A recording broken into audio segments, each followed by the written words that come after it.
Eu não conseguia ler, aí as pessoas ficavam olhando assim na minha cara, meio que sem entender o que estava acontecendo. Só que quando eu tô no meu estado normal, naquela época eu não estava tomando remédio. Naquela época eu ainda não estava no fundo do poço. Eu fui cair depois. Eu pensei rápido e fui muito esperto. Isso é bem coisa de geminiano. Aí eu comecei a falar coisa com coisa. Coisa com coisa, coisa com coisa, coisa com coisa. Comecei a falar, sem dar muita ênfase no que eu tinha projetado e para passar no telão. E nisso os caras gostaram de mim e queriam me contratar. Só que aí eu falei bem assim, não, agora eu preciso procurar um médico. Só que aí foi quando eu falei bem assim, não, bom, agora eu tenho que ir no médico. Aí eu fui no médico e descobri que eu estava com uma catarata em desenvolvimento nesse olho e que eu precisava operar. E ela foi só fechando, fechando, fechando, e o meu olho virou uma bola branca. Então eu não pude aceitar o emprego. Por quê? Porque eu não ia ser produtivo. Eu ia entrar na empresa, não ia enxergar nada, como que eu ia trabalhar. Eu ia entrar na empresa, eu ia pedir licença médica. E isso é uma puta de uma sacanagem com o empresário. O empresário investe dinheiro no funcionário. Como que eu ia entrar lá fingindo que era um bom funcionário e em seguida pedir licença médica? Eu não consegui fazer isso. Então eu optei por não aceitar o trabalho e ir tratar o... E todo mundo que me conhece bem sabe que por mais maltratado que eu já tenha sido nas empresas que eu trabalhei, eu nunca prejudiquei nenhuma empresa, nunca levei na justiça, nunca criei nenhum BO, porque eu acho que isso queima a pessoa. Aí eu falei bem assim, não, eu vou primeiro tratar meu olho, aí depois eu procuro outra vaga, infelizmente. Aí eu fiquei 2 anos e meio na fila do SUS para voltar a enxergar. Por quê? Porque eu não podia usar óculos. Meu problema era em um olho só. Se eu usasse óculos, eu ia prejudicar meu outro olho. Então eu fiquei 2 anos e meio sem conseguir enxergar a tela do celular. Eu não saía de casa, eu tinha síndrome do pânico. Eu tenho amigos aqui para comprovar, eles me procuravam e eu não aparecia. Aí eu comecei a não sair de casa, meus amigos me mandavam mensagem, me procuravam, e eu falava que estava muito ocupado e tal, e era tudo mentira, porque eu estava com um olho, uma catarata e uma bola branca, e aquilo foi me dando um pânico de ficar cego. Eu acordava de manhã, eu demorava uns 10 minutos até começar a enxergar umas nuvens brancas e começar a enxergar para poder começar o meu dia. Aquilo começou a me dar uma síndrome do pânico e eu não conseguia sair de casa, eu não conseguia fazer nada. E ele achando que caguei, merda. Pra ele, merda, mesma coisa. Ele achava que era eu que não queria trabalhar. E antes de tudo isso acontecer, eu trabalhei numa empresa de marketing aqui em Montes Claros. Escuta, porque fica parecendo que eu fui a vida inteira um encostado que não trabalhava. Assim que eu cheguei em Montes Claros, passou um tempo, uma pessoa conhecida, também não vou citar nomes porque eu não tenho interesse de prejudicar ninguém. Se eu quisesse prejudicar, eu já teria prejudicado há mais tempo. Eu entrei numa empresa de marketing da área de saúde, digamos assim. Vamos colocar assim, da área de saúde. Só que eu fui contratado por CNPJ. CNPJ não tem direito a nada. E eu estava trabalhando de domingo a domingo. Aí foi só abrir. E eu era para tomar conta de uma loja. Aí começou a abrir um monte de loja, um monte de loja, um monte de loja. E eu trabalhando de domingo a domingo, de domingo a domingo, por CNPJ. Aí eu comecei a perceber, aí eu fazia eventos. Aí eu comecei a ficar muito conhecido na área de eventos, porque os eventos que eu fazia eram eventos muito grandes, e era sempre muito elogiado, era sempre tudo muito bem feito. Eu fiz a Expo Montes, que é um dos maiores eventos que tem aqui em Montes Claros. Eu fiz a Expo Montes, a nossa empresa foi a mais comentada na Expo Montes inteira, na festa agropecuária que tem aqui na cidade, que é muito forte. Só que aí eu comecei a já ter o problema de vista, o que estava me atrapalhando a trabalhar também. Só que com isso eu comecei a descobrir algumas coisas que foram me deixando triste. Eu descobri que uma secretária ganhava mais do que eu. Eu descobri que uma secretária ganhava mais do que eu e ainda por cima era CLT e trabalhava de horário normal. De segunda a sábado fazia o que tinha que fazer e ia embora para casa. Eu não, eu trabalhava de domingo a domingo porque quando tinha evento eu tinha que passar a noite inteira organizando, a semana inteira organizando o evento e no dia do evento passar a noite inteira no evento. Aí eu não achei aquilo correto, aí eu fui conversar com o dono da empresa. Aí eu falei que não estava legal, eu expliquei o que estava acontecendo, isso e aquilo, e ele propôs abrir uma agência no meu CNPJ. Eu falei assim, você tá doido? Eu não tenho condição nenhuma de manter uma empresa. Aí eu recusei a proposta. O que ele fez? Me mandou embora. Eu não queria usar essa palavra, mas vocês entenderam o contexto, que estava tudo com cara de golpe. Vou usar seu nome, vou usar seu CNPJ, você continua trabalhando de domingo a domingo, sem direito a nada, a 13º, a férias, a descanso remunerado, sem direito a nada, trabalha de domingo a domingo, eu uso o seu nome, uso o seu CNPJ, crio uma agência de marketing e você vai tocando aí os funcionários. Aí eu falei que eu não aceitava, mas que se ele quisesse continuar comigo, poderia diminuir o meu salário e me contratar como CLT. E todo mundo gostava de mim, todo mundo gostava do meu trabalho. Aí ele pegou e no final do dia ele me demitiu.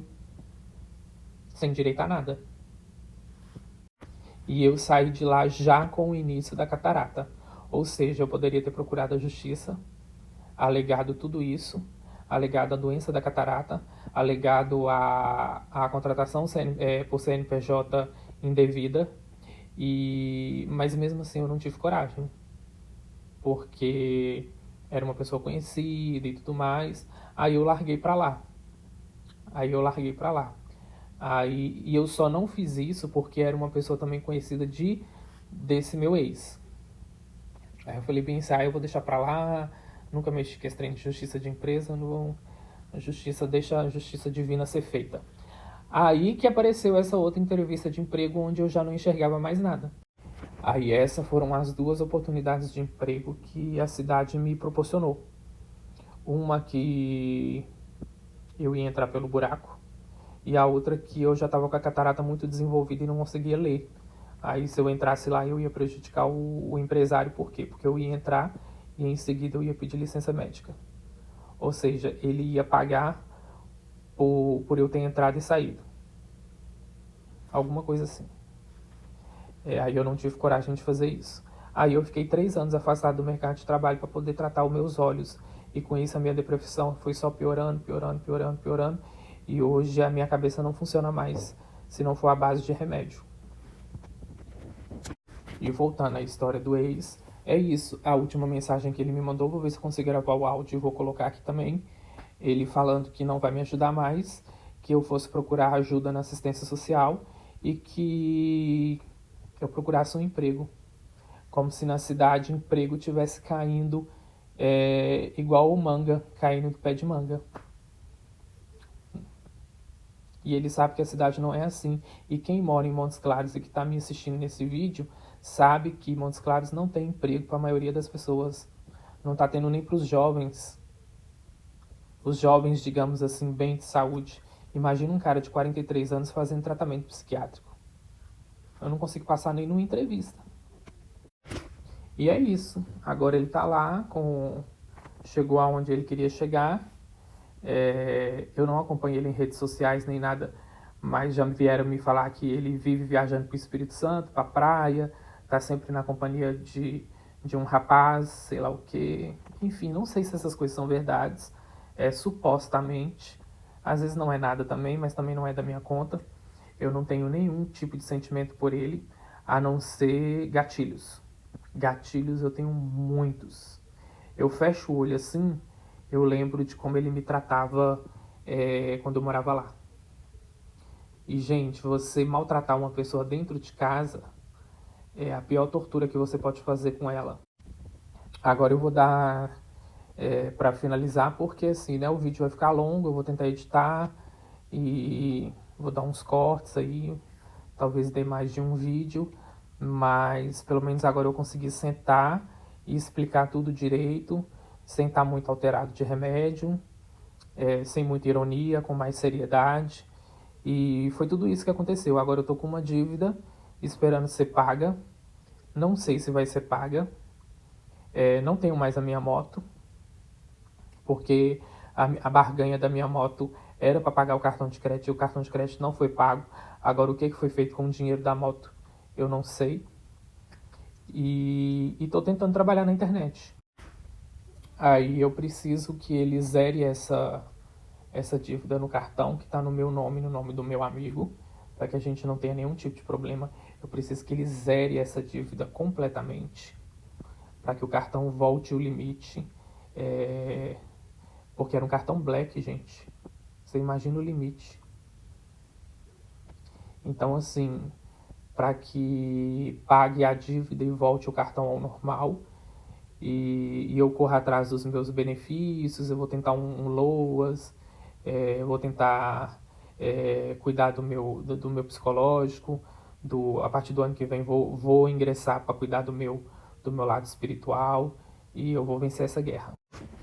Eu não tenho nenhum tipo de sentimento por ele, igual eu falei, pelo contrário, eu só tenho gatilhos. Eu já bloqueei ele em todos os meus contatos e tudo, rede social, Instagram, e, e eu não quero saber, porque toda vez que eu escuto a voz, os meus problemas mentais, eles se agravam. Então eu quero cortar essa pessoa de vez da minha vida. Foi a pessoa mais negativa que já passou pela minha vida. Então, então é isso.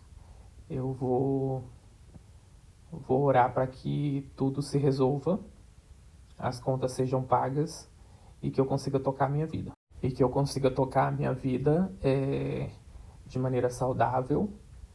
E eu desejo muito que ele encontre uma pessoa que acabe com a vida dele. Porque eu também não sou um anjo, não. Eu sou filho de Exu. Exu de cabeça. Quem é do axé aí vai saber o que eu tô falando. Quem não for, pesquise. Mas eu sou filho de Exu. Porém, eu também tenho ligação com o Omulu. O Omulu, ele suga tudo que a energia da pessoa e deixa ela doente. Por quê? Porque a outra pessoa suga toda a sua energia. Então, como sendo um bom filho de Exu, eu não vou dizer que eu sou um santo, que eu perdoo, que eu desejo todo o bem do mundo, não. Eu desejo que tudo se resolva bem para todos os lados, principalmente o financeiro, principalmente do meu amigo, que é o que mais me preocupa, porque se fosse só eu estaria cagando, né? Mas envolve o meu amigo, então isso me preocupa demais. E eu sou filho de Exu, né? Então, aguarde. Se apegue aí a seus santos, sai um pouquinho do grinder e se apega aí aos seus santos, porque vai vir coisa pesada aí. Quem é filho de Exu aqui, quem é do axé, que conhece, sabe como é que funciona, sabe do que eu tô falando. Então, o que eu te desejo é isso. Eu desejo que você encontre uma pessoa que acabe com a sua vida, te prejudique assim de todas as maneiras que ela conseguir, e você sabe que vai, porque o meio gay é podre, e a primeira oportunidade que alguém tiver de te dar um golpe vai dar. E eu, a partir do ano que vem, estarei com o meu Exu de cabeça. Então você se apegue a seus santos aí. Se apegue a seus santos aí, às suas rezas, porque eu vou estar na minha linha espiritual. Então, assim, eu não vou descansar enquanto eu não fazer você voltar exatamente para o mesmo lugar que eu te encontrei. Só isso que eu te digo. Eu não vou descansar enquanto eu não fizer você voltar exatamente para o mesmo lugar que você começou, do zero. E no mais, eu desejo felicidades para todo mundo. E por enquanto é isso, né, gente? Eu já contei a história aí, vou editar o vídeo e vou deixar salvo para quem quiser saber da história, sem muito auê, que agora eu quero focar na minha saúde e no meu trabalho. E Se tiver mais alguma atualização, eu venho fazer. Porque eu não vou ficar calado. Eu não vou ficar calado. Eu só não vou falar outras coisas aqui que eu acho que são pesadas, eu acho que são desnecessárias, mas já deu para ter uma boa ideia aí do que eu passei esses anos aí.